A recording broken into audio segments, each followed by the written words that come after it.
اور ان کو برا بلا کہتے، یہاں تک کہ ان کو قتل کرنے کی دھمکیاں دیتے۔ پیارے دوستو، جب حضرت ہود علیہ السلام کے بار بار دعوت حق دینے کے باوجود یہ قوم بت پرستی، زنا کاری اور طرح طرح کی برائیوں سے باز نہ آئی، تو اس وقت حضرت ہود علیہ السلام نے اللہ تبارک و تعالیٰ کی بارگاہ میں دعا کی کہ یا رب العالمین، اس قوم پر اپنا دردناک عذاب نازل فرما۔ تو اللہ تبارک و تعالیٰ نے اپنے پیارے نبی حضرت ہود علیہ السلام کی دعا کو قبول کرتے ہوئے اس قوم پر اپنے عذاب کی ابتدا کر دی۔ چنانچہ اللہ تبارک و تعالیٰ نے بارش برسانے والے فرشتوں کو حکم دیا کہ وہ اس روئے زمین پر بارش نہ برسائیں، اور چشموں کو چلانے والے فرشتوں کو حکم دیا کہ اس روئے زمین کے سارے چشموں کو خشک کر دیا جائے۔ چنانچہ اس کے بعد اللہ تبارک و تعالیٰ کے حکم کے مطابق دیکھتے ہی دیکھتے وہ علاقہ جو کل تک سر سبز و شاداب تھا اور جس علاقے میں ہر طرف خوبصورت باغات تھے، وہ خشک ہونے لگا، اور اس قدر خشک ہو گیا کہ اس قوم کے پاس کھانے پینے کے لیے کچھ نہ تھا، اور ان کے مویشی بھوک اور پیاس کی وجہ سے مرنے لگے، اور اس قوم کے لوگ پانی کے لیے ترسنے لگے۔ اس طرح اللہ تبارک و تعالیٰ نے اس قوم پر اپنا پہلا عذاب نازل فرمایا، اور پوری قوم خشک سالی کا شکار ہو گئی، اور اس عذاب کا سلسلہ مسلسل 3 سالوں تک جاری رہا۔ جب اس قوم کی حالت اس قحط سالی کی وجہ سے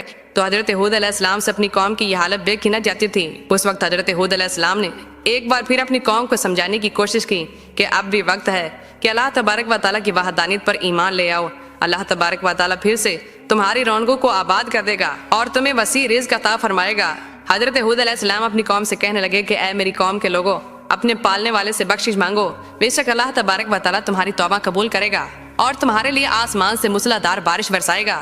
لیکن اللہ تبارک و تعالیٰ کے اس عذاب کو دیکھنے کے باوجود یہ قوم اللہ تبارک و تعالیٰ کی وحدانیت پر ایمان نہ لائی اور اسی طرح اپنے کفر و شرک پر ڈٹی رہی۔ اس قوم کے بدبخت لوگ حضرت ہود علیہ السلام سے کہنے لگے کہ تم ہمارے پاس کون سی دلیل لے کر آئے ہو اور ہم تمہارے کہنے کی وجہ سے اپنے باپ دادا کا دین کیسے چھوڑ دیں؟ بلکہ ہم یہ سمجھتے ہیں کہ تم مجنون ہو اور ہمارے خداؤں میں سے کسی خدا نے تمہیں دیوانہ کر دیا ہے۔ چنانچہ اس طرح حضرت ہود علیہ السلام بار بار اپنی قوم کو دعوت حق دیتے اور اللہ تبارک و تعالیٰ کی وحدانیت کی طرف بلاتے، لیکن یہ قوم بار بار حضرت ہود علیہ السلام کو جھٹلاتی اور ان کا مذاق اڑاتی اور ان کو معاذ اللہ پاگل اور مجنون کہتی۔ جب یہ قوم اللہ تبارک و تعالیٰ کے اس عذاب سے تنگ آ گئی تو اس قوم کے دانشور لوگ ایک جگہ پر اکٹھے ہوئے اور اس عذاب سے چھٹکارا حاصل کرنے کی تدبیریں نکالنے لگے۔ پیارے دوستو، پہلی قوموں کے اندر یہ بات مشہور تھی کہ جب کسی بھی قوم پر قحط سالی یا اللہ تبارک و تعالیٰ کا کوئی عذاب نازل ہوتا تو وہ قوم اللہ تبارک و تعالیٰ کے گھر خانہ کعبہ کے اندر جا کر دعا کرتی، تو اللہ تبارک و تعالیٰ اپنے گھر کے صدقے اس قوم سے قحط سالی اور اپنے عذاب کو دور کر دیتا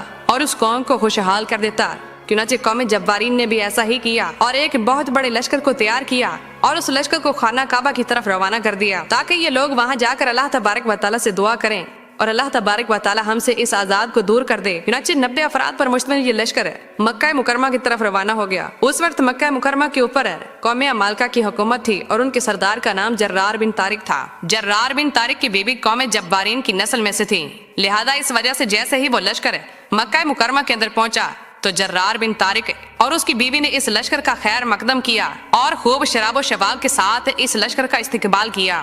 امام طبری رحمۃ اللہ تعالی علیہ بیان فرماتے ہیں کہ قوم جبارین کا یہ لشکر 1 ماہ تک اسی طرح گناہوں کے اندر مبتلا رہا اور اپنے مقصد سے غافل رہا۔ اس دوران یہ لوگ بالکل اس بات کو بھول گئے کہ ہمارے پیچھے رہ جانے والی قوم کا کیا حال ہوا ہوگا اور وہ کس حال میں ہوں گے۔ چنانچہ جب اس لشکر کو عیاشی کرتے ہوئے 1 مہینہ گزر گیا تو جرار بن طارق نے اپنی بیوی کے ذریعے اور گانا گانے والی عورتوں کے ذریعے ان کو ان کا بولا ہوا مقصد یاد دلایا کہ وہ کس مقصد کے لیے یہاں پر آئے ہیں اور وہ یہاں آ کر اپنے مقصد کو بول کر بیٹھے ہوئے ہیں۔ چنانچہ ان کے یاد دلانے پر اس لشکر کو ہوش آیا اور یہ لوگ فوراً مکہ معظمہ کی طرف گئے اور وہاں جا کر اللہ تبارک و تعالیٰ کی بارگاہ میں رو رو کر دعائیں کرنے لگے۔ ابھی یہ لوگ دعا کے اندر مصروف ہی تھے کہ یکا یک دیکھتے ہی دیکھتے ایک سیاہ رنگ کا بادل ان کے اوپر آ گیا۔ ان بادلوں کو دیکھ کر یہ لوگ بہت چنانچہ اس کے بعد ان لوگوں نے خوشی خوشی اپنے علاقے کی طرف جانے کی تیاری کی۔ جیسے جیسے یہ لوگ اپنے علاقے کی طرف بڑھتے جاتے ویسے ویسے بادل بھی ان کے پیچھے پیچھے اس علاقے کی طرف بڑھتے جاتے۔ اس طرح جب یہ لشکر اپنے علاقے کے قریب آیا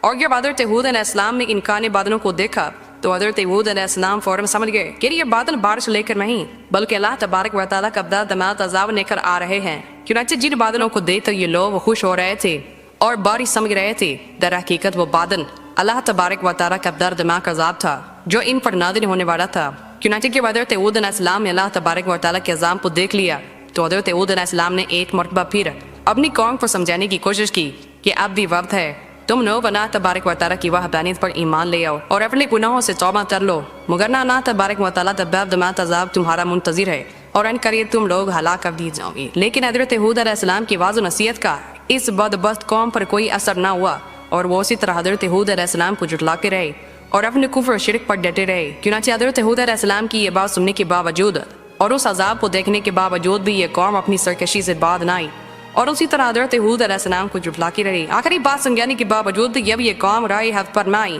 تو اللہ تبارک و تعالیٰ نے حضرت ہود علیہ السلام کو اس علاقے سے ہجرت کرنے کا حکم دیا۔ چنانچہ حضرت ہود علیہ السلام مومنین کو لے کر اس علاقے سے ہجرت کر گئے۔ چنانچہ جیسے ہی حضرت ہود علیہ السلام نے مومنین کے ساتھ اس علاقے سے باہر قدم رکھا تو وہ بادل مزید سیاہ ہوتے گئے اور دیکھتے ہی دیکھتے دردناک طوفان شروع ہو گیا۔ اس بادلوں کے اندر اللہ تبارک و تعالیٰ کی طرف سے بھیجی ہوئی اس قدر دردناک ہوا تھی کہ جس میں اس قوم کے لوگوں کو چیوکیوں کی طرح اٹھا کر پٹکنا شروع کر دیا، اور قوم جبارین کے وہ لوگ جو دنیا کی سب سے طاقتور قوم تھی، اس قوم کے لوگ ٹنپوں کی طرح ہواؤں کے اندر اڑ رہے تھے، اور اس طرح اس دردناک عذاب کے اندر قوم جبارین کے بدبخت لوگ مرنا شروع ہو گئے۔ اللہ تبارک و تعالیٰ کا یہ دردناک عذاب 7 راتوں اور 8 دن تک مسلسل جاری رہا۔ اس عذاب نے قوم جبارین کی بڑی بڑی عمارتوں اور محلات کو تباہ و برباد کر دیا، اور اس قوم کے تمام نافرمان لوگ اس عذاب کے اندر ہلاک ہو گئے، اور دنیا کی سب سے طاقتور قوم کی شہری انہوں کو اللہ تبارک و تعالیٰ نے نیست و نابود کر دیا اور ایک صحرا کے اندر تبدیل کر دیا، جو آج بھی دنیا کے لیے عبرت کا نشان بنا ہوا ہے۔